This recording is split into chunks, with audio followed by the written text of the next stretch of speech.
18वीं गाथा 17वीं गाथा का ही विस्तार है। हाँ, 17वीं गाथा में अर्हंत अवस्था या सिद्ध अवस्था में उत्पाद व द्रव्य हो रहा है, ऐसे बता रहे थे। अब 17वीं गाथा में 18वीं गाथा में यह बताया जाएगा कि सभी वस्तुओं में उत्पाद व द्रव्य हो रहा है, अर्थात वस्तु ही स्वयं उत्पाद से युक्त है, वस्तु ही स्वयं व्यय से युक्त है और वस्तु ही ध्रुवत्व से युक्त है। अर्थात 3 अंश खड़े किए हैं। याद रखना, पर्याय 3 नहीं है। यहाँ पर पर्याय ये शब्द आएगा, पर्याय 3 नहीं होती, पर्याय 1 ही होती है, लेकिन पर्याय को 3 एंगल से देखा जा रहा है। समझ में आ रहा है क्या? हाँ जी, थोड़ा सा गाथा का पाठ करते हैं और फिर उसका भाव समझने की कोशिश करेंगे। हाँ, उपादोय विनाशो विज्जति सवस अट्ठजादस् पज्जायेन दुकेन भी अट्ठो खलु होदि सबुदो। क्या कह रहे हैं? थोड़ा सा उपयोग लगाना है ना।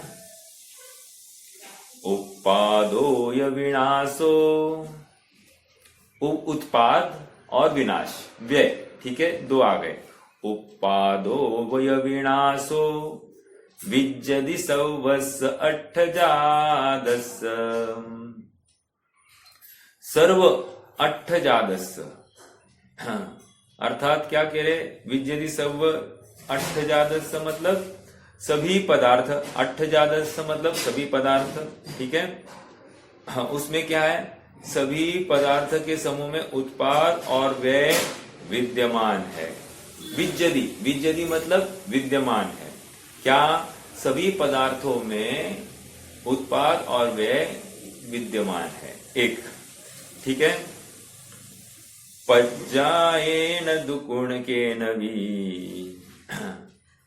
और कह रहे पर्याय, कोई विवक्षित पर्याय, कोई विवक्षित पर्याय अट्ठो खलु होदि सबूदो, वास्तव में पदार्थ सत्ताभूत सत्तांश से अभिन्न है। हाँ, अर्थात कोई विवक्षित पर्याय का उत्पाद है, कोई विवक्षित पर्याय का व्यय है और द्रव्य, विवक्षित द्रव्य का द्रव्य रूप बना रहना भी बना है, और ये सब होते हुए भी कह रहे हैं वास्तव में पदार्थ सत्ताभूत अर्थात सत्ता से अभिन्न है, अर्थात ये इसमें कुछ भी फर्क नहीं हुआ है। अपन इसका हिंदी अनुवाद एक बार पढ़ लेते हैं। एक मिनट।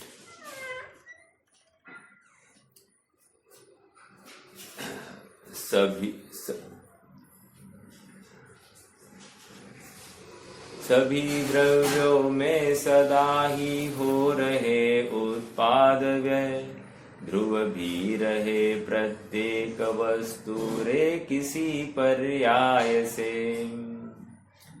देखो, अपन पढ़ते भी है। अब 18वीं गाथा में यह बताते हैं कि उत्पाद व्यय द्रव्य तो प्रत्येक वस्तु का सहज स्वभाव है।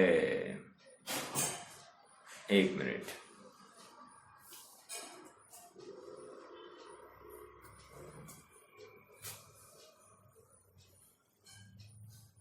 हाँ जी,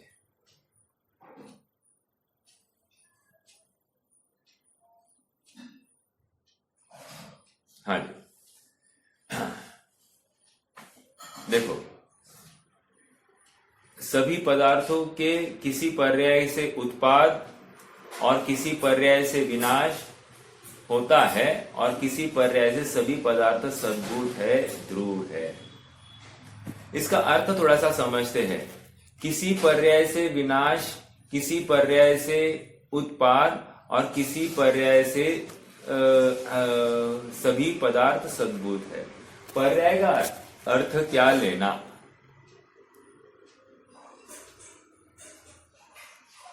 कोई बताएगा? पर्याय का अर्थ यहां पर क्या लेना?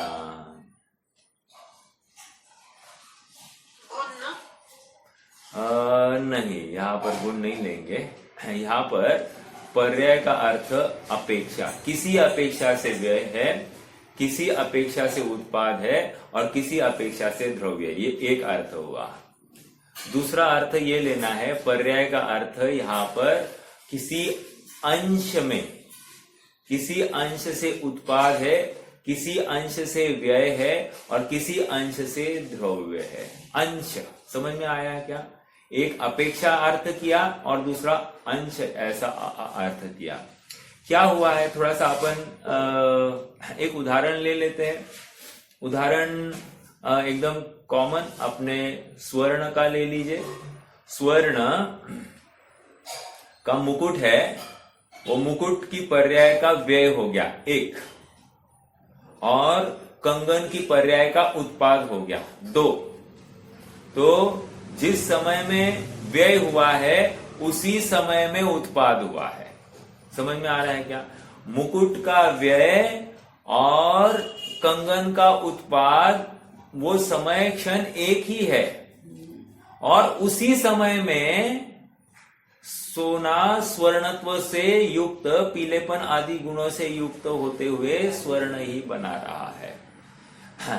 तो यहाँ पर किसी पर्याय से उत्पाद, किसी पर्याय से व्यय और किसी पर्याय से ध्रुव बना रहना का अर्थ इतना ही है, किसी अपेक्षा से उत्पाद, किसी अपेक्षा से व्यय और किसी अपेक्षा से ध्रुव बना रहा। एक या एक विशिष्ट पर्याय वो पूरे द्रव्य का अंश है ना, एक अवस्था वो अंश है, तो किसी अंश में उत्पाद है, उसी अंश में व्यय है और उसी अंश में ध्रुवपना भी है। समझ में आ रहा है क्या? हाँ, तो अंश भी कहो या अपेक्षा कहो, दोनों एकार्थवाची निकले।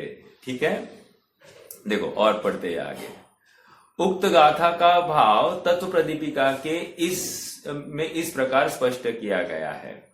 जिस प्रकार स्वर्ण की उत्तर पर्याय रूप बाजूबंद पर्याय से उत्पत्ति दिखाई देती है और पूर्व पर्याय रूप अंगूठी पर्याय से विनाश देखा जाता है, तथा बाजूबंद और अंगूठी दोनों ही पर्याय में उत्पत्ति और विनाश को प्राप्त नहीं होने से पीलापन पर्याय का ध्रुवत्व देखा जाता है।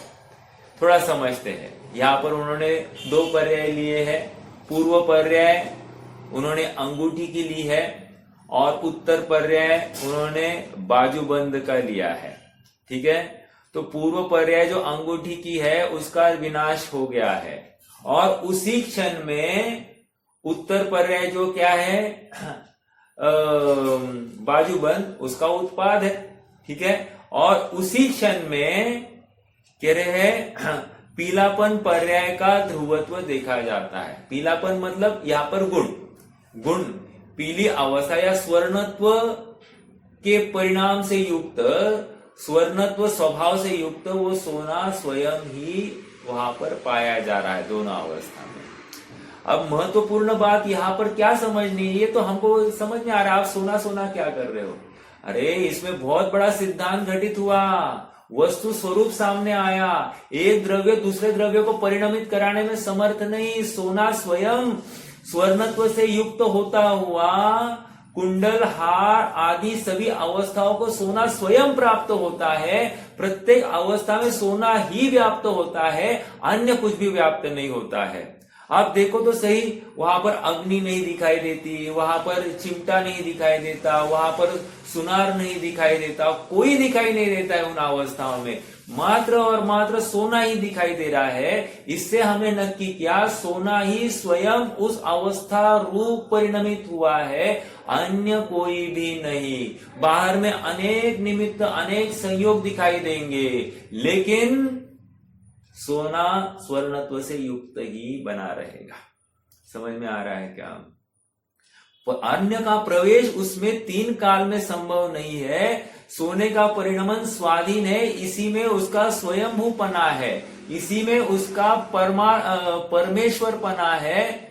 इसलिए कहते हैं ना, ये जड़ भी अपने में जड़ेश्वर है। जिस प्रकार भगवान आत्मा या चेतन ये अपने में चैतन्य परिणाम से युक्त परिणमित होने के कारण चिदेश्वर है, उसी प्रकार ये जड़ अर्थात पुद्गल वस्तुएं अपने में जड़त्व से दूर नहीं होते हुए जड़त्व को ही प्राप्त करने के कारण, स्वाधीनता से प्राप्त करने के कारण वे भी जड़ेश्वर है अर्थात स्वयंभू है। प्रत्येक वस्तु स्वयंभू है। अब प्रत्येक वस्तु अपने अपने रूप ही परिणमित होगी, तो वो मेरा कार्य क्यों करेगी और मैं उसका कार्य क्यों करूंगा? होगा ही नहीं। समझ में आ रहा है क्या? देखो, दो देशों में तनाव कब खड़ा होता है?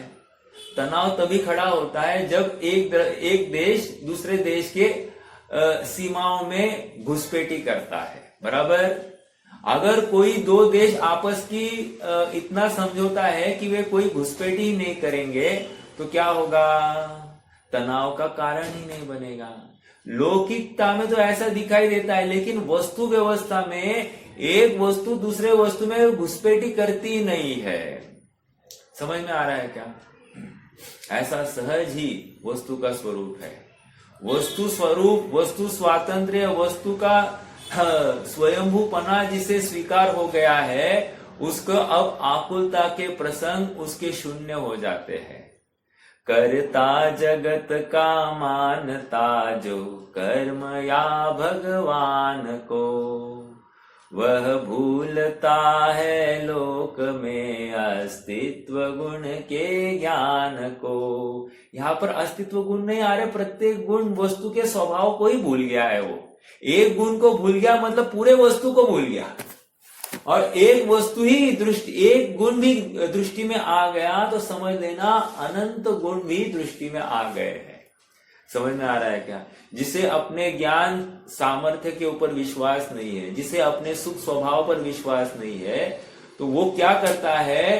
पर से ज्ञान होने की कल्पना करता है, इंद्रिया के अधीन होकर ज्ञान करने की कल्पना करता है। जिसे अपने सुख स्वभाव का विश्वास नहीं है, वो संयोगों से सुखी होने की कल्पना करता है। मेरा बेटा अनुकूल होगा तो मैं सुखी, मेरी पत्नी अनुकूल हो तो मैं सुखी, मेरी माता के स्वास्थ्य ठीक रहे तो मैं सुखी, मेरे परिकर मेरी सब प्रशंसा करे तो मैं सुखी, ये स्वाध्याय ठीक हो जाए, मैं अच्छे से सबको समझा पाऊं तो मैं सुखी। ऐसा भ्रम जो पालता है वो पीटा जाने वाला है। जिसने पर का संयोग संपर्क साध लिया है और पर से ही सुखी होने की कल्पना की है, वो दुखी होने वाला है। कोई डॉक्टर है, विचार करे मेरा पेशेंट स्वस्थ हो जाए तो मैं सुखी, गया। समझ में आ रहा है क्या? कोई चार्टर्ड अकाउंटेंट है, वो विचार करे मैं मेरे क्लाइंट के पैसे बचाऊं तो मैं सुखी, गया। समझ में आ रहा है क्या? हमने जो भ्रामक कल्पना की है कि सुखी पर के आश्रय से होने वाले हैं, यही मेरा अपराध है। वस्तु स्वरूप में इसको कोई भी स्थान नहीं है और निरंतर ये पीटा जाने वाला है। जो वस्तु स्वरूप से दूर गया है, जो अपने सुख स्वभाव से दूर गया है, उसे दुख ही प्राप्त होना, आकुलता ही आकुलता होने वाली है। यदि मान लो श्रेयांश को कहीं जाना है, गांव को अकेला जाना है, पहली बार जा रहा है, निरंतर एक आकुलता होती, क्या हुआ, कहाँ तक है, कहाँ तक है, कहाँ तक है। तो हमने श्रेयांश के आश्रय से जो कल्पना की है कि भाई इसको हम ट्रैक करते रहे, ये सब व्यवस्थित पहुंच जाए, ये जो हमारी कल्पना है ये आकुलता है, और ये आकुलता ही हमको दुख का कारण है, क्योंकि हमने पर के आश्रित अपना सुख मान रखा है। मैं 1 करोड़ रुपया कमाऊं तो मैं सुखी, 1 करोड़ से 2-3 लाख भी कम मिल जाए मुझे तो मैं दुखी। ये 1 करोड़ से कम की कल्पना ही, जो 3 लाख जो कम आए हैं, कह रहे ये 3 लाख कम आए, यही मेरे दुख का कारण है। मुझे 97 लाख का सुख नहीं है, और 3 लाख जो कम आए उसका दुख है। कह रहे यही तो सब कल्पना में है, पर के आश्रित मैंने सुख और दुख की कल्पना की है। समझ में आ रहा है क्या? बहुत गंभीरता से इस विषय को समझने की बात है। मेरा चैतन्य स्वभाव, मेरी वस्तु का स्वभाव जो स्वाधीन है, स्वयंभू है, ऐसा ही स्वीकार करना ही समझदारी है। देखो, आइए थोड़ा पढ़ते हैं। जिस प्रकार जिस प्रकार स्वर्ण की उत्तर, ये हो गया था अपना, आगे आगे थोड़ा सा और, उसी प्रकार सभी द्रव्य, मिल रहा है चौथी लाइन, उसी प्रकार सभी द्रव्य के किसी पर्याय से उत्पाद, किसी पर्याय से व्यय और किसी पर्याय से द्रव्य होता है, ऐसा जानना चाहिए। देखो समझदार हमको अपरिणामी वस्तु दिखा रहा है, परिणाम दिखाता ही नहीं है, समझ में आ रहा है क्या? और यहाँ पर उत्पाद व द्रव्य युक्त वस्तु दिखाई जा रही है। दोनों में से कौन सी सही? कह रहे दोनों सही है। एक वस्तु परक सत्य है और एक प्रयोजन परक सत्य है। समय सार की वस्तु प्रयोजन परक सत्य है और प्रवचन सार की वस्तु ये वस्तु परक सत्य है। समझ में आ रहा है क्या? जिसको ये विश्वास हो जाता है ना, उसको गफला नहीं होता है, उसको भ्रम नहीं होता है, भ्रांति नहीं होती है, एकांत का पोषण नहीं करता है, क्योंकि प्रवचन सार का प्रमाणभूत द्रव्य जब तक दृष्टि में नहीं आएगा तब तक ये काम ही नहीं करेगा, अर्थात अपना काम करने में समर्थ नहीं है। और हमेशा याद रखना, स्वर्ण का उदाहरण हमेशा याद रखना। स्वर्ण की अवस्था को देखना है तो दो अपेक्षाओं से देखा जा सकता है। एक तो द्रव्य दृष्टि से देख सकते हैं, एक पर्याय दृष्टि से देख सकते हैं। जब पर्याय दृष्टि से देखते तो हमको कोई ना कोई अवस्था ही दिखाई देती है, और एक द्रव्य दृष्टि से देखते तो हमको सोना ही सोना दिखाई देता है, हमको पर्याय ही नहीं दिखाई देती। जो सुनार है, सुनार द्रव्य दृष्टि से देखता है, वो सोना ही देखता है, और जो ग्राहक है वो चेन, रिंग आदि आदि अवस्थाएं देखता है, वो पर्याय दृष्टि से देखता है। समझ में आ रहा है? हाँ, देखिए आगे बढ़ते हैं। उक्त कथन से यह प्रतिपादित हुआ कि शुद्ध आत्मा के सभी के भी द्रव्य का लक्ष्यभूत उत्पाद, व्यय और द्रव्य रूप अस्तित्व अवश्यम भावी है। अर्थात यहाँ पर कह रहे वर्तमान पर्याय में ही उत्पाद, व्यय, द्रव्य ये तीनों एक साथ है। ये तीन अंश अलग अलग नहीं, एक साथ है। समझ में आ रहा है क्या? हमने हमारी इजीनेस के लिए पूर्व पर्याय का व्यय, नवीन पर्याय का उत्पाद और द्रव्य बना रहना, द्रव्य, ये हमने तीन बातें हमने ढूंढ ली है। हालांकि वस्तु में ऐसे तीन पना नहीं है, एक ही है वो पर्याय। समझ में आया? पर्याय से युक्त द्रव्य, हाँ, पर्याय से युक्त द्रव्य। और एक बात, मेरा प्रश्न है, मैंने पहले भी ये चर्चा की थी, अभी फिर से करता हूं। हाँ, पर्याय का उत्पाद व्यय होता है या द्रव्य का उत्पाद व्यय होता है? पिछली बार भी यही गलत उत्तर दिया।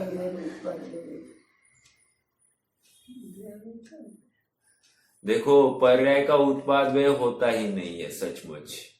द्रव्य में पर्याय का उत्पाद नहीं, द्रव्य ही नवीन पर्याय रूप परिणमित हुआ है और द्रव्य ही पूर्व पर्याय से पूर्व अवस्था का व्यय करके नवीन अवस्था रूप परिणमित हुआ है। द्रव्य में की बात भी, ये भी बात प्रवचन सार को स्वीकार ही नहीं है। द्रव्य ही स्वयं उस पर्याय से, उस अवस्था से युक्त है। समझ में आ रहा है क्या?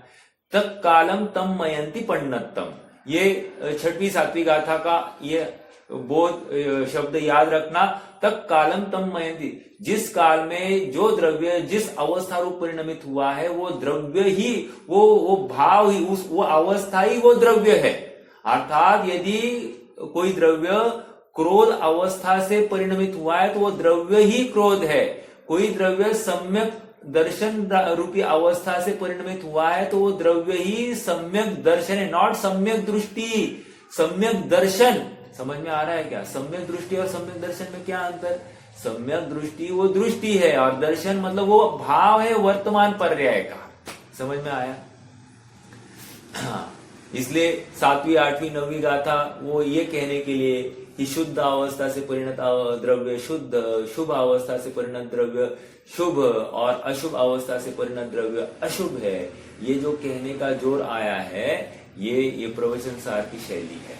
समझ में आ रहा है क्या? और सचमुच वस्तु की शैली, वस्तु ही ऐसी है। प्रवचन सार की शैली नहीं, जैसी वस्तु है वैसा निरूपण किया जा रहा है। और ये पूरा विषय तत्वार्थ सूत्र का जो 16वीं 5वें अध्याय का 16वां 17वां सूत्र है, उत्पाद वे द्रव्य युक्तम सद्रव्य लक्षणम, ये उसी की तरफ संकेत कर रहा है। अर्थात सत्यार्थ वस्तु समझे बिना हम सत्यार्थ दृष्टि नहीं कर पाएंगे, और सत्यार्थ दृष्टि हुई नहीं तो सम्यक दर्शन एक कोरी कोरी कल्पना है। ठीक है, हाँ जी। उक्त कथन से यह प्रतिपादित हुआ कि शुद्ध आत्मा के भी द्रव्य का लक्ष्यभूत उत्पाद, देखो द्रव्य का लक्ष्यभूत उत्पाद, व्यय, द्रव्य का व्यय और द्रव्य का द्रव्य रूप अस्तित्व अवश्यम भावी है। ये हो गया। अपन सोने पर लगाइए, स्वर्ण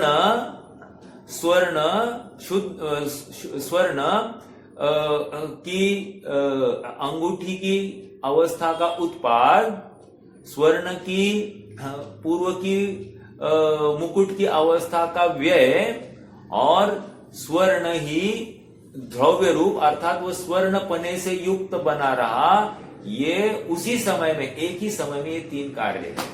अर्थात वो एक ही पर्याय है, उसको तीन एंगल से देखा गया है। पूर्व अवस्था का व्यय की अपेक्षा, नवीन अवस्था की उत्पाद की अपेक्षा, और ध्रुव अवस्था के बने रहने की अपेक्षा, ऐसे तीन एंगल से हमने एक ही पर्याय को देखा है। उत्पाद वे द्रव्य, ये बहुत कहना मजबूरी है, समझाने के लिए है। सचमुच द्रव्य ही उस रूप परिणमित हो गया है, खत्म। समझ में आ रहा है क्या?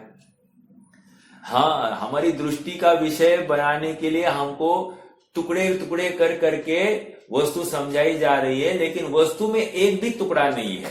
समझ में आ रहा है क्या? वस्तु अखंड है, त्रिकाल अखंड है। हाँ जी, आगे बढ़ते हैं। आचार्य जयसेन ने इस गाथा के भाव को स्पष्ट करते हुए विविध उदाहरणों से अनेक अपेक्षाएं स्पष्ट की। अभी बहुत अच्छे अच्छे उदाहरण दिए। देखो उन्होंने ना उत्पाद व्यय को अनेक अपेक्षाओं से घटित किया। पूर्व पर्याय का व्यय, नवीन पर्याय का उत्पाद, इस अपेक्षा से लिया। देखो अब पढ़ते ही अपन। हाँ, जिनका संक्षिप्त प्रस्तुतिकरण पांडे हेमराज जी ने के भावार्थ में इस प्रकार किया है। द्रव्य का लक्षण अस्तित्व है, और अस्तित्व उत्पाद व द्रव्य रूप है। फिर से अस्तित्व ये उत्पाद व द्रव्य रूप है, मतलब उत्पाद का अस्तित्व, व्यय का अस्तित्व और द्रव्य का भी अस्तित्व। समझ में आ रहा है क्या? हाँ, देखो इसलिए किसी पर्याय से उत्पाद, किसी पर्याय से मतलब क्या? फिर से कोई बताएगा? किसी पर्याय से उत्पाद, किसी पर्याय से विनाश और किसी पर्याय से द्रव्यत्व का अर्थ क्या लेना?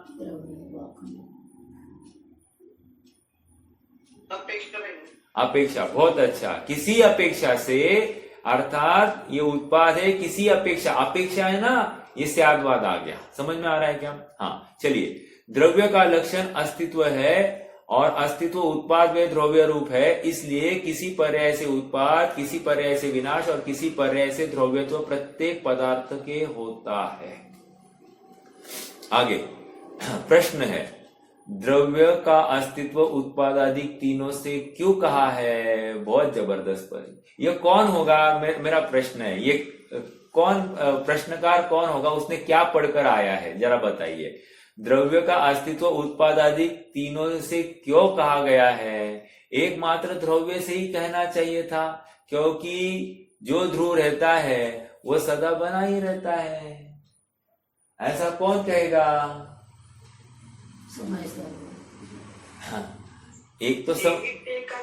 हाँ, एक तो नित्य एकांतवादी, और एक जो समय सार पड़ा हुआ है, अर्थात जिसको समय सार पढ़कर एकांत हो गया है, ऐसा जो होगा वही ये बात करेगा। समझ में आ रहा है क्या? बस आप ध्रुव कहो, ध्रुव हमेशा रहता है, खत्म। आप उत्पाद व्यय की बात क्यों करते हो? द्रव्य में नहीं कह रहे। अगर उत्पाद व्यय की बात नहीं करेंगे तो क्या तकलीफ होगी? बोलो।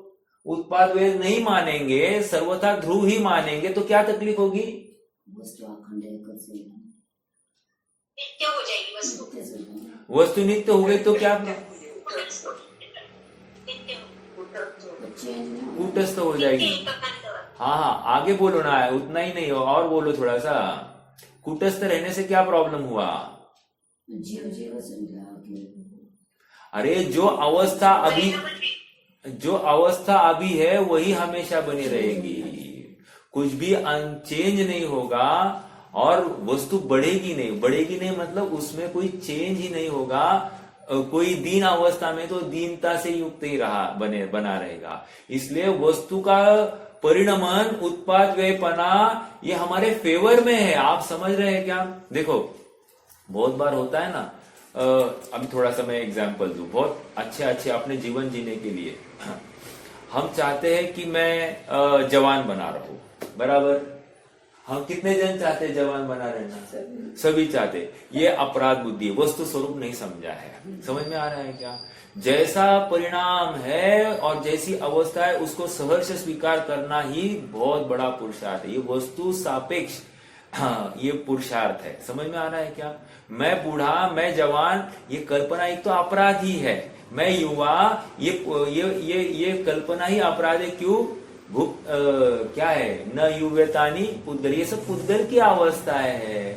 मैं तो जीव हूं, जीव। और जीव ने अपने को किसी अवस्था में जवान माना, किसी अवस्था में युवा माना, किसी अवस्था में बालक माना, किसी अवस्था में वृद्ध माना, किसी अवस्था में स्वयं को रोगी माना, किसी अवस्था में पुरुष माना, किसी अवस्था में स्त्री माना, और यही उसका अपराध है। समझ में आ रहा है क्या? उसने जैसी वस्तु है वो स्वीकार ही नहीं की है, और इसलिए यहां पर कह रहे हैं कि तक कालम तम मयंती पन्नतम, अर्थात आत्मा हर समय में आत्मरूप ही बना रहा है, ये ध्रुवपना। लेकिन पूर्व में जो हीनादिक भाव हुए हैं, स्वभाव से विपरीत भाव हुए, उस भाव में का उत्पाद ये स्वयं से हो रहा है। ओके, पूर्व अवस्था में जो हीनता थी ये भी स्वयं से ही हुई थी, और उसका अभाव हुआ और नवीन अवस्था का उत्पाद हुआ। और एक बात समझना, हम राग द्वेष का अभाव करने की कोशिश कर रहे हैं, हालांकि यहां पर समझाया जा रहा है तू राग द्वेष का अभाव करने से पहले राग भाग के जाने वाला है। मतलब राग एक समय का है, समझ में आ रहा है, और एक समय की परे हमारी दृष्टि में आती ही नहीं है। तू जिसको हटाना चाहता है वो स्वयं हटने वाली है। ओके, तो राग को हटाने की बात नहीं, कितना टेंशन फ्री हो गए। हाँ, लेकिन एक साथ, हाँ, राग को हटाने का कर्ता भी बनना नहीं है, लेकिन जैसा स्वभाव है वैसा स्वभाव का निर्णय करने का एटलीस्ट कर्ता तो बनना ही पड़ेगा। समझ में आ रहा है? जैसी वस्तु है, जैसा परिणाम है, जैसा कार्य है, उस कार्य का स्वामी तुम्हें बनना ही पड़ेगा। समझ में आ रहा है क्या? जब तक ये स्वीकृति नहीं होती है वस्तु स्वरूप के बारे में, तब तक काम आगे बढ़ेगा ही नहीं। ठीक है? और आज तक ये जीव सुखी क्यों नहीं हुआ? वस्तु का निर्णय नहीं किया। दूसरी बात, वस्तु का निर्णय करके स्वभाव सन्मुखता की नहीं, और स्वभाव सन्मुखता करने पर भी यथार्थ पुरुषार्थ से उसका सहर्ष स्वीकृति नहीं हुई है। समझ में आ रहा है क्या? अनुभव के लिए बैठा, लेकिन नाना विकल्पों में उलझ गया, तो गया, वस्तु ओझल हो गई ज्ञान से। समझ में आ रहा है क्या? अनभ्यास है इसको, वस्तु के स्वभाव का अनभ्यास होने से ये उसको उसमें रुचिवंत होता ही नहीं है। वहां पर बहुत अच्छा आया है, मैं समझ न पाया था अब तक जिन वाणी किसको कहते हैं, प्रभु वीतराग की वाणी में कैसे क्या तत्व निकलते हैं। राग धर्म में धर्म राग में अब तक ऐसा जाना था। क्या? राग को धर्म मान लिया और धर्म को राग में मान लिया। समझ में आया क्या? इसका मतलब क्या है? शुभ भाव को मैंने धर्म मान लिया, और धर्म शुभ प्रवृत्ति से ही धर्म होता है, ऐसा भी मान लिया। समझ में आ रहा है? अर्थात भेद नहीं कर रहा हूं मैं, राग भाव एकांत संसार का कारण है, ये मुझे स्वीकार ही नहीं हो रहा है। शुभ कर्म कमाते सुख होगा, बस अब तक ऐसा माना था। शुभ कर्म कमाऊं और बहुत शुभ कर्म कमाऊंगा ना तो बहुत सुख होगा, ऐसा भी एक कल्पना थी, सो एक भ्रामक कल्पना थी। समझ में आ रहा है क्या? हाँ, राग भाव में धर्म मानना जिन मत में मिथ्यात्व कहा। ये तीव्र मिथ्यात्व है और ऐसा मिथ्यात्व ये शास्त्र अभ्यासी को होता है। समझ में आ रहा है क्या? अज्ञानी को ऐसा मिथ्यात्व नहीं है, लेकिन शास्त्र अभ्यासी को ऐसा मिथ्यात्व हो जाता है कि वो शुभ भावों से, शुभ क्रियाओं से धर्म मान लेता है। बहुत गंभीर बात है। हाई थोड़ा सा और आगे बढ़ते हैं। देखो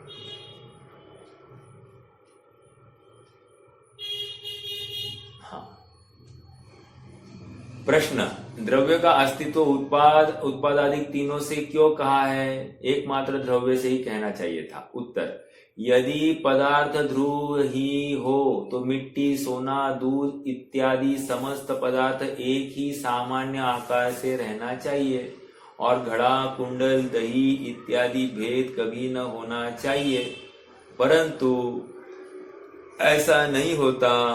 अर्थात भेद तो अवश्य दिखाई देते हैं, इसलिए पदार्थ सर्वथा ध्रुव न रहकर किसी पर्याय से उत्पन्न, किसी पर्याय से नष्ट भी होते हैं। यदि ऐसा न माना जाए तो संसार का ही लोप हो जाएगा। अंडरलाइन द वर्ड, संसार का लोप हो जाएगा। मतलब क्या? कोई प्रयास क्यों करेगा? अपनी संसार अवस्था का अभाव करने का कोई प्रयास क्यों करेगा? अपने को अपने परिणाम सुधारने हैं ऐसा क्यों प्रयास करेगा? या फिर कोई पहला आने के लिए क्यों प्रयास करेगा? जिसको जितना मिला है वहां पर वो संतुष्ट रहेगा। समझ में आ रहा है क्या? ये या फिर मुझे ये बात समझ में नहीं आ रही है तो मैं समझने का प्रयास क्यों करूंगा? या फिर शरीर में रोग हो गया है तो इस शरीर को अभाव करने का प्रयास कौन और क्यों करेगा? वस्तु का उत्पाद वे रूप परिणाम नहीं स्वीकार करने से कितनी बड़ी आपदा है, आपके ख्याल में आ रही होगी। समझ में आ रहा है क्या? देखो सनत कुमार चक्रवर्ती है, अखाड़े में बैठे हैं, वहां पर देव देखने आ गए तो कहते हैं कि बहुत सुंदर तन है, देखकर खुश हो गए। लेकिन सनत कुमार कह रहे यहाँ पर मत देखो, मैं सच कर आऊंगा, अंदर वहां राज दरबार में देख लेना, अभी तो मैंने कुछ भी सजा धजा नहीं हूं। और ये राज दरबार में आ गए तो क्या हो गया है? कोड़ भर गया है शरीर में। ये परिणमन उत्पाद वे, अभी ये उत्पाद वे कार्यकारी हुआ कि नहीं हुआ? क्योंकि कोड़ है ऐसा जानकर ही तो वैराग्य उत्पन्न हुआ है। निमित्त देखो क्या है? ये कोड़ शरीर की नश्वरता का भान होने पर ही तो स्वभाव का भान हो गया है, और इसलिए तो ये निकले हैं जंगल की तरफ। अब जंगल में गए, 700 वर्ष तक इनको कोड़ है, अब इस कोड़ को दूर करने का भाव नहीं है। समझ में आ रहा है क्या? हाँ, और ऐसी रिद्धि प्रकट होगी कि स्वयं के थूक में ही वो जरा सी लगा दे तो कोड़ निपट जाएगा। ऐसी रिद्धि होते हुए वो हटाने का भाव नहीं है, अर्थात शरीर में इतना सा भी कर्तृत्व का भाव नहीं आ रहा है। और ऐसी वो भव्य और पूज्य मुनि दशा है। देखो मुनि नाम अलौकिक वृत्ति, कैसी धीरता, कैसी गंभीरता हो सकती किसी चीज की, इसका हमको समझ में आ रहा है। अर्थात वस्तु स्वरूप का कितना विश्वास जिसे है वही तो आगे बढ़ सकता है कि मैं आत्मा हूं, मेरा सुख बाहर से नहीं है, बाहर में रोग आदि जो कुछ हो रहे हैं वो मुझ में कुछ प्रवेश नहीं करते हैं। ऐसा जिसे इस अकाट्य नियम का जिसे विश्वास हो गया है वही तो आगे बढ़ेगा, वही तो श्रद्धान करेगा। नहीं तो फिर ढील मूल की बातें जो चलती है, हाँ आत्मा ही ध्यान है, आत्मा में ही ये करना है, ये भी करना है, वो भी करना है, ये भी और ये भी है ना, सब कुछ मिलावट की बात नहीं है। दोनों हाथ में लड्डू लेकर नहीं चल सकता है। एक कुछ तो चयन करना ही पड़ेगा, एक तो संसार मार्ग, नहीं तो मोक्ष मार्ग। संसार मार्ग मोक्ष मार्ग करते करते संसार भी थोड़ा थोड़ा करना, ये बात होती नहीं है। नियम से वो संसार मार्ग, मोक्ष मार्ग का उद्यम करने वाला भी वो संसार मार्ग में ही जा गिरता है।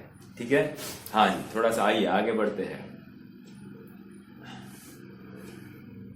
इस प्रकार प्रत्येक द्रव्य उत्पाद वे द्रव्यमय है, इसलिए मुक्त आत्मा के भी उत्पाद वे द्रव्य अवश्य होता है।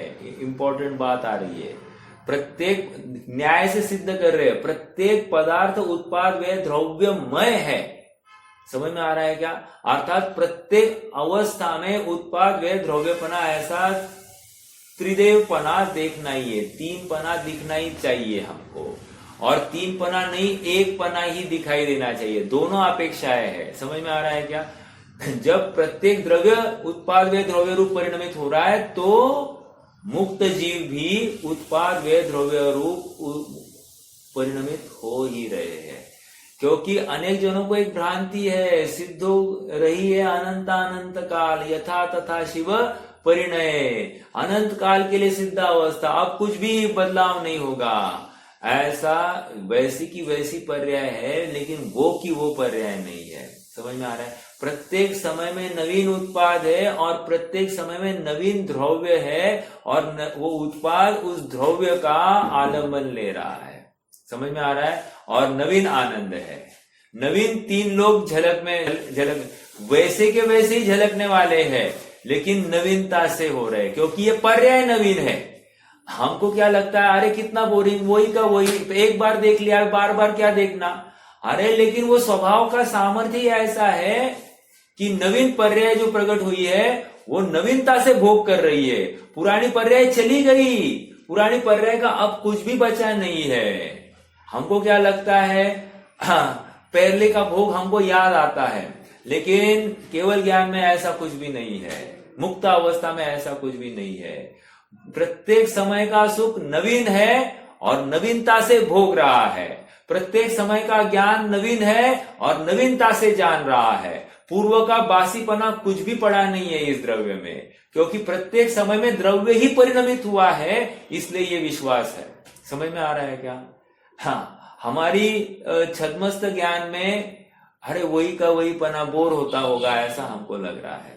और केवली भगवान, मैंने कल कहा था, केवली भगवान वहां से देखकर हमको क्या कह रही है, रोज वही विषय कक्षा में लिप्त है, इसको बोर कैसे नहीं होता है। और हम हंस रहे हैं केवली भगवान के ऊपर, उनको रोज वो तीन लोग तीन काल ही जानने में आ रहे हैं, उनको बोर क्यों नहीं हो रहा है? दोनों एक दूसरे की तरफ देखकर हंस रहे हैं।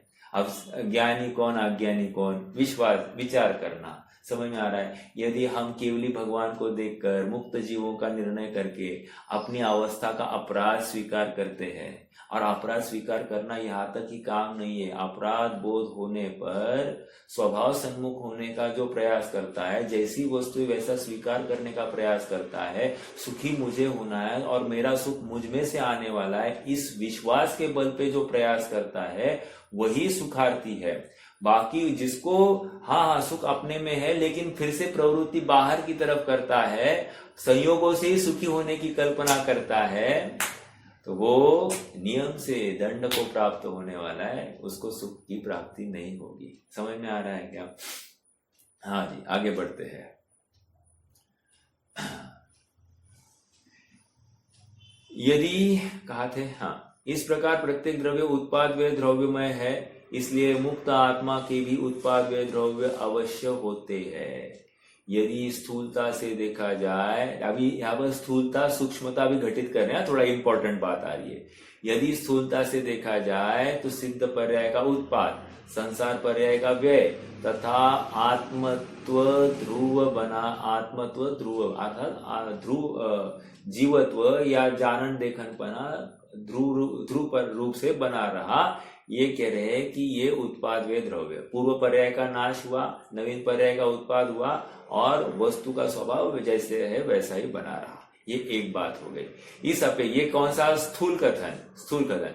इस अपेक्षा से मुक्त आत्मा के भी उत्पाद व द्रव्य होता है। एक दूसरा कह रहे, अथवा मुक्त आत्मा का ज्ञान ज्ञेय पदार्थों के आकार रूप हुआ करता है। एक, इसलिए समस्त ज्ञेय पदार्थ में जिस जिस प्रकार से उत्पाद आदि होते हैं, उस प्रकार से ज्ञान में उत्पाद आदि होते रहते हैं। इसलिए मुक्त आत्मा के समय समय पर उत्पाद व द्रव्य होते रहते हैं। क्या कहना चाह रहे हैं? ज्ञान प्रत्येक समय में ज्ञेयाकार रूप परिणमित हो रहा है। समझ में आ रहा है क्या? प्रत्येक समय में, और इसलिए पूर्व पर्याय का नाश हुआ, नवीन पर्याय में फिर से वो जो ज्ञान पर्याय हुई है, उस ज्ञान पर्याय में तीन लोग तीन काल सब कुछ जानने में आ गए, और उस समय में फिर से ज्ञान उस आकार रूप परिणमित हो गया, पूर्व ज्ञान साफ हो गया, अगले समय में नवीन ज्ञान प्रकट हुआ, उसमें फिर से ऐसी इमेज तैयार कर दी है। इससे हमने ये नक्की किया कि उत्पाद व्यय हो रहा है। समझ में आ रहा है क्या? प्रत्येक समय में नवीन नवीन ज्ञेय है, इसलिए क्योंकि पर्याय नवीन है इसलिए ज्ञेय नया कहा जा रहा है। समझ में आ रहा है क्या? क्योंकि नवीन पर्याय 3 लोकवर्ती और 3 कालवर्ती ज्ञेय का अनुभवन कर रही है। समझ में आ रहा है क्या? वो व्यक्त हो गई ना। अब तक क्या थी? यदि अभी तक उदय में नहीं आई है तो अव्यक्त है, और आके चली गई है तो भी अभी वर्तमान में व्यक्त नहीं है। इस न्याय से वर्तमान पर्याय ही व्यक्त है और वो व्यक्त पर्याय ही वेदन कर सकती है। समझ में आ रहा है क्या? हाँ जी। देखो, पुरानी पर्याय का वर्तमान में कुछ फायदा नहीं है, और भविष्य की देखो, हम कहते हैं ना, हमने भूतकाल में बहुत मजा की, उसका वर्तमान में क्या फायदा है? कोई फायदा नहीं है। और भविष्य में बहुत खुश होऊंगा, उसका वर्तमान में क्या फायदा है? कोई फायदा नहीं। वर्तमान में वर्तमान का ही भोग किया जाता है। ठीक है? हाँ जी। जिस जिस प्रकार से उत्पादादिक होते हैं उस प्रकार से ज्ञान में उत्पादादिक होते रहते हैं। इसलिए मुक्त आत्मा के समय समय पर उत्पाद व्यय द्रव्य होते हैं। ये दूसरी अपेक्षा हो गई। पहली अपेक्षा संसार अवस्था का नाश और सिद्ध अवस्था का उत्पाद और जीव द्रव्यपने से बना रहा। दूसरी अपेक्षा क्या है कि प्रत्येक समय में नवीन ज्ञान की पर्याय और उस ज्ञान की पर्याय में ज्ञेय झलकते हैं और वे उनकी जैसी अवस्था है उस रूप झलकते हैं, इसलिए उत्पाद व्यय द्रव्यपना उसमें भी घटित हो गया। समझ में आया? हाँ। अब ये तीसरी बात, अथवा अधिक सूक्ष्मता से देखा जाए तो अगुरु लघु गुण के कारण। व्हाट इज अगुरु लघु गुण? एक द्रव्य दूसरे द्रव्य रूप नहीं होता है। ऐसा होते हुए भी यहाँ पर अगुरु लघु गुण के कारण होने वाली षड्गुण हानि वृद्धि के निमित्त से मुक्त आत्मा में समय समय पर उत्पाद व्यय द्रव्य वर्तते हैं। अगुरु लघु गुण मतलब क्या? शक्ति के अंश। प्रत्येक गुण का अपना स्वतंत्र शक्ति का अंश व्यक्त होता है। उसमें षट स्थान पतित हानि वृद्धि निरंतर होती है। और कह रहे सबसे हीन शक्ति का अंश भी, ज्ञान के सबसे हीन शक्ति का अंश भी, उसमें कितनी सामर्थ्य मालूम है?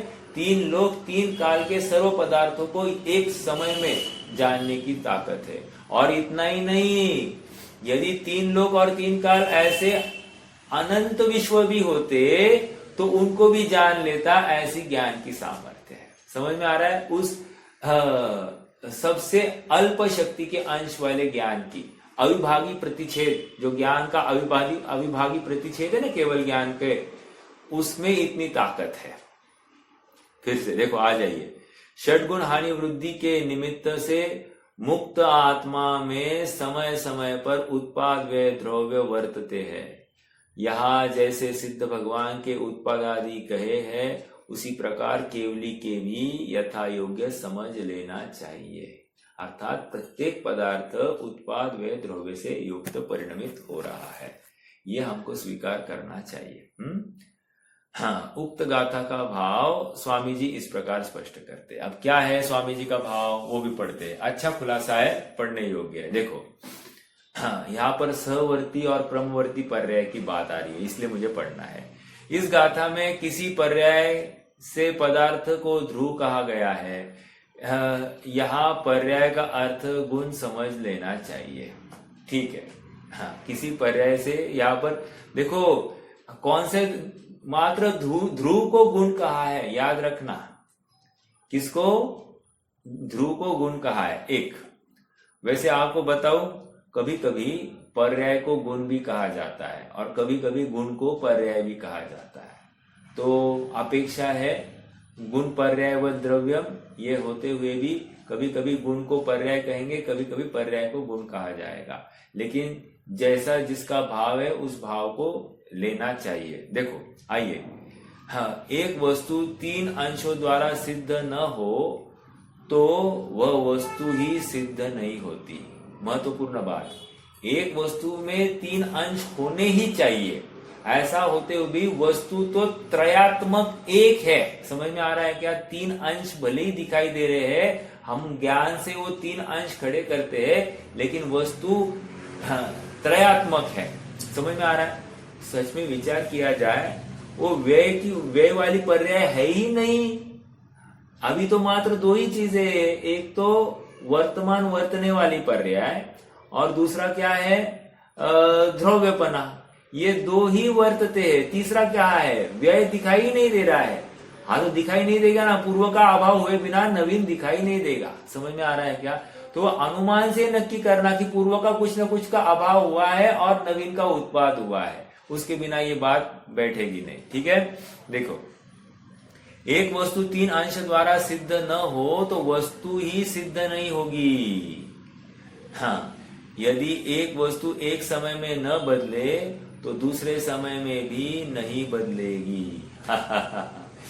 एक समय में नहीं बदली तो अगले समय में भी नहीं बदलेगी। ठीक है, यदि और तीसरे में भी नहीं बदलेगी। इस प्रकार नहीं बदलने से अधर्म दशा का नाश करके धर्म दशा का प्रकट नहीं कर सकेगी। अर्थात विकारी पर्याय का अभाव करके यह योग्य पर्याय, जो धर्म की पर्याय, अविकारी पर्याय का उत्पाद नहीं कर पाएगी। इसलिए परिणमन जरूरी है। एक, अब देखो बोल्ड में लिखा है, सहवर्ती पर्याय से पदार्थ वास्तव में ध्रुव है। सहवर्ती पर्याय मतलब, सहवर्ती पर्याय मतलब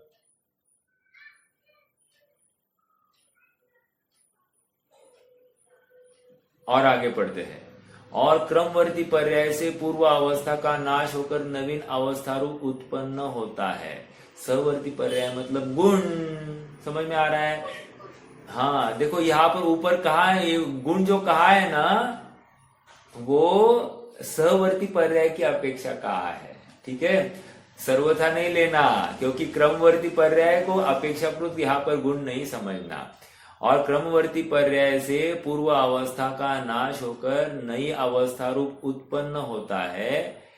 इस प्रकार वह तो अध्रुव है, गुण ध्रुव, सहवर्ती ये ध्रुव, और क्रमवर्ती होने से अध्रुवपना है। देखो कल मैंने एक प्रश्न पूछा था, वो द्रव्य गोल है या खड़ा है, तो ये द्रव्य खड़ा लेना है, ऐसा क्रमवर्ती की अपेक्षा, एक के बाद एक, एक के बाद एक, एक के बाद एक, ऐसा खड़ा लेना है द्रव्य। मुझे ये समझाना था। ओके, हाँ जी।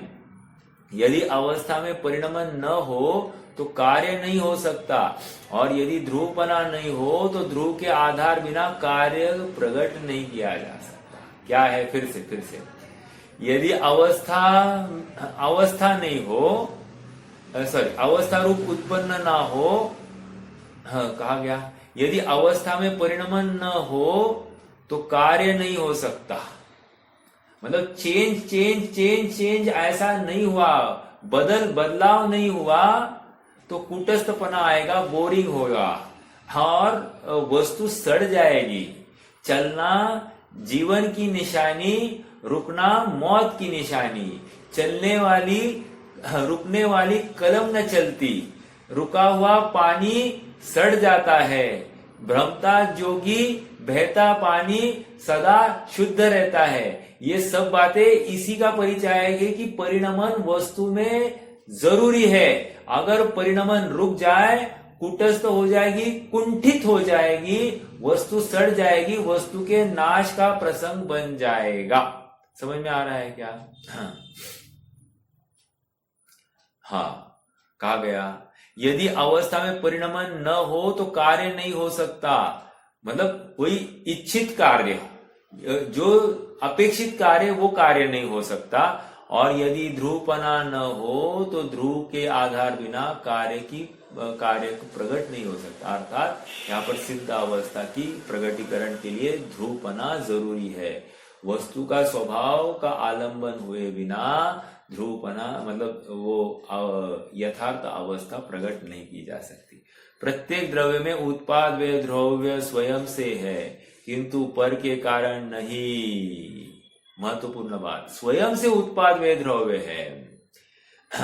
मतलब उत्पाद सत, व्यय सत और द्रव्य सत, और तीनों मिलकर एक सत वस्तु के अंश है। समझ में आ रहा है क्या? ये एक सत वस्तु और उसका उत्पाद सत, व्यय सत और द्रव्य सत। ठीक है? हाँ, बोलिए बोलिए बोलिए क्वेश्चन है, बोलिए। जैसे आत्मा में अनंत गुण होते हैं, ज्ञान, दर्शन आदि, तो प्रत्येक गुण का स्वतंत्र परिणमन है या एक साथ परिणमन? हाँ, स्वतंत्र परिणमन है। अगुण लघु गुण है ना, क्योंकि स्वतंत्र रूप से वो प्रत्येक गुण नहीं परिणमित हो जाए तो फिर कुंठित हो जाएगा फिर से द्रव्य। मान लो ज्ञान गुण पिछले समय में परिणमित हुआ, अगले समय में परिणमित ही नहीं हुआ, तकलीफ क्या होगी? अगले समय में जानेगा कौन? समझ में आ रहा है क्या? जानने के लिए पिछले समय वाला ज्ञान गुण ज्ञान पर रहे वर्तमान समय का काम नहीं कर पाएगी, और फिर जानेगा नहीं तो फिर द्रव्य के अभाव का या फिर वो उसके सुख के अभाव का प्रसंग बन जाता है। ठीक है? तो प्रत्येक गुण का परिणमन जरूरी है, और सभी गुण मिलकर परिणमते हैं, इसलिए द्रव्य परिणमता है, ऐसा समझना। या यूं कहो, द्रव्य परिणमता है इसलिए सभी गुण भी परिणम रहे हैं।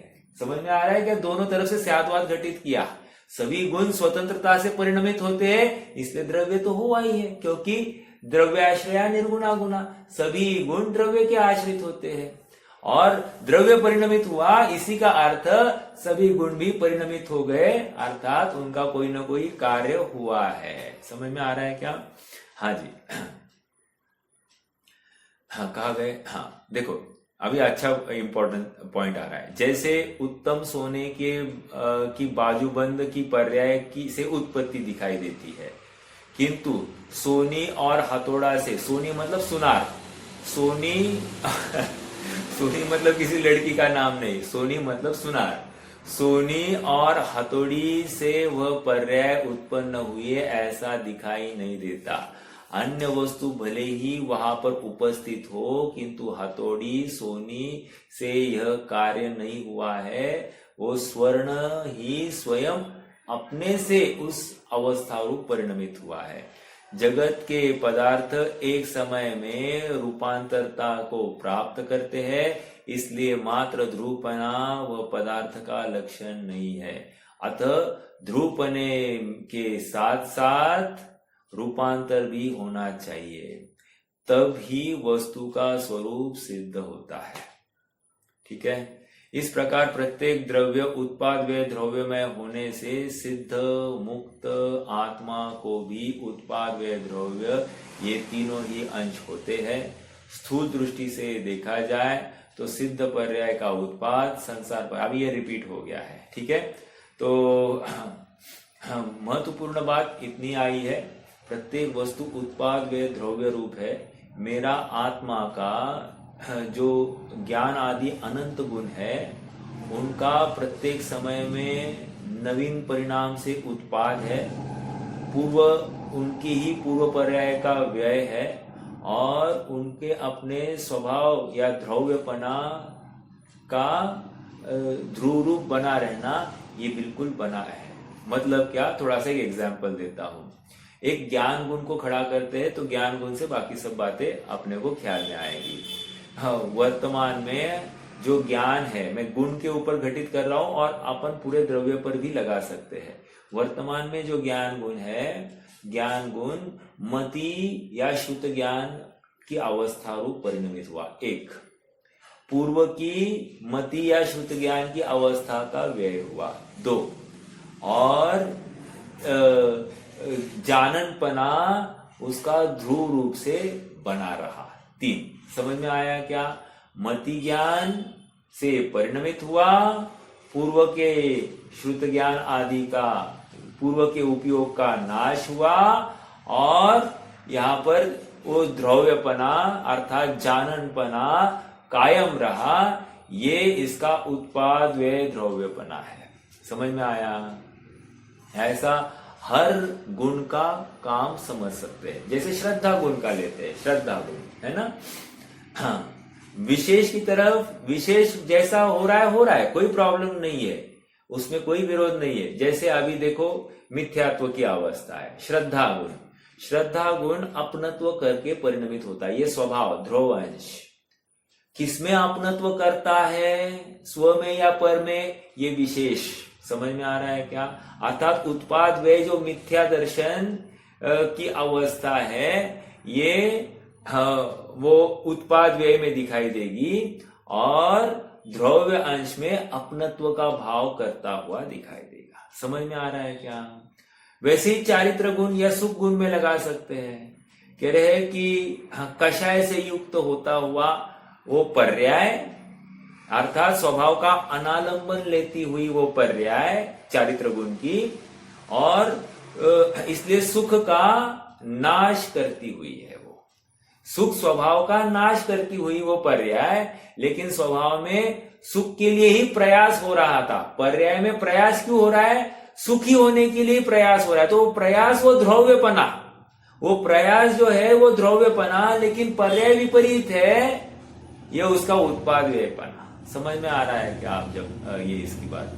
तो ये उत्पाद व्यय ध्रुव्यपना निरंतर वस्तु में बना रहता है, प्रत्येक गुण में उत्पाद व्यय, और सर्वगुणांश से सम्यक्त्व या सभी गुणों का परिणाम ही वो द्रव्य का परिणाम है, ऐसा भी आप कह सकते हो। या द्रव्य का परिणाम ही सभी गुणों का परिणाम है, ये ऐसा भी लगा सकते हैं। ठीक है। ये कविवर वृंदावन दास जी का भी जो छंद है, ये काफी इंटरेस्टिंग है। आप सब होमवर्क के तहत इसका पाठ कीजिए। इस 18वीं गाथा का मूल प्रमेय, प्रत्येक वस्तु उत्पाद व्यय ध्रुव्य रूप है, अर्थात वस्तु का ये स्वभाव है, सिद्ध अवस्था में भी उत्पाद व्यय ध्रुव्य बना रहेगा और निगोध अवस्था में भी उत्पाद व्यय ध्रुव्य ये बना रहेगा। अर्थात चेंज इज कंपल्सरी। समझ में आ रहा है क्या। चेंज होना ये स्वभाव से है, अर्थात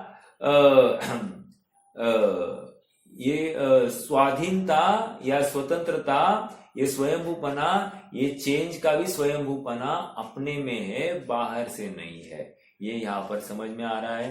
पर वस्तु का आलंबन से किसी कोई कार्य करना, इसमें बहुत पराधीनता है। मान लो हमको ये स्वाध्याय भी करना है, तो नेट ठीक चाहिए, हमारा डिवाइस ठीक चाहिए, और फिर आवाज ठीक चाहिए, हमको सुनने को ठीक आना चाहिए।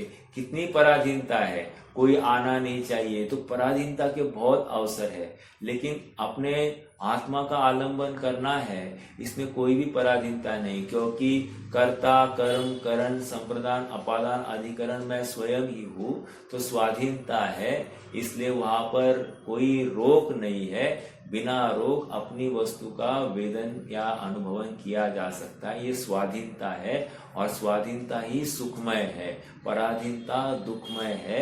ये यहाँ से बात घटित हो रही है। जो स्वाधीन होने का अभिलाषा करता है, स्वाधीन होने का पुरुषार्थ करता है, वही आगे चलकर स्वाधीन सिद्ध अवस्था को प्राप्त होता है। और जो पर के आश्रित होकर ही सुख की कल्पना करता है, वो नियम से संसार अवस्था को ही प्राप्त होता है। ये इतना सा इस गाथा का भाव था। हम सब अपने स्वाधीन स्वभाव का आलंबन ले, उसका विश्वास करें, उसकी प्रतीति करें, और अपने जीवन में सुख आनंद की एक कणिका प्रकट कर ले, यही मंगल भावना है। रुकते हैं।